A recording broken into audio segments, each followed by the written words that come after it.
kapanyawan, paminawa pang matuod sa kayuhan pinaagi sa mga produkto sa SED Marketing. Si Lilibet Bisero nakaangkon og panakit sa kalawasan migamit sa SED Liniment Oil. Yung seed liniment, lahat ng sakit sa katawan mo nawawala talaga. Sa seed liniment na lang din ako asay daw okay na nga akong pamatsag sa pamuito sa tiil. Kasi mo man lang na nakapakuha. Lilibet Bisero, Purok Alegria, Barangay Morales, Coronadal City.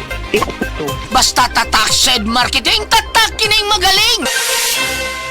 Usa ka senior citizen nga si Nanay Bebe nga taga Carmen Surigao del Sur nga makahatag sa iyang testimonya nga siya naayo sa iyang balatian. Nagtumar ako sa Bila-Bila, duha man ako kabuyan, naarang-arang na ako kuman, makapanaw na.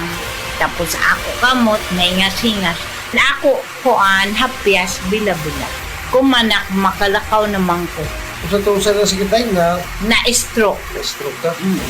Sa Paragis, Bila-Bila, dili na ka mag-agwanta pa. Kinahanglan o ng diskarte mo nga mag-blend 45 malunggay coffee na ay lami nga kaping Pinoy na swak sa panglasa. Dunay Pinoy tibay resistensya tungod kay naay kamunggay, vitamin C ug zinc with proper diet and exercise. Blend 45 malunggay coffee, ang kape sa madiskarte. Sulit sa bulsa mo nga palit na. Timplang Pinoy nga abot kaya. Mao ka na ang Blend 45, ang kape sa madiskarte. Prostate cancer, ang delikado ug mamatay ni nga sakit nga cancer sa mga lalaki. Mag Life Extension Vitamin D3 na mo. Rekomendado sa mga medical doctors. Aprobado sa FDA Philippines ug FDA USA. Suklan nato ang prostate cancer. Mapalit sa mga butika.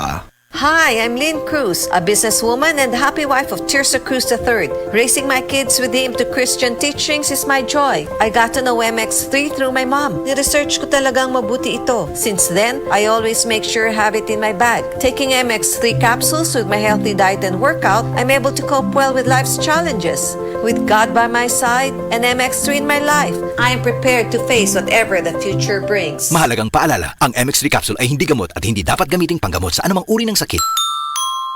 MX3, tunay, natural at original.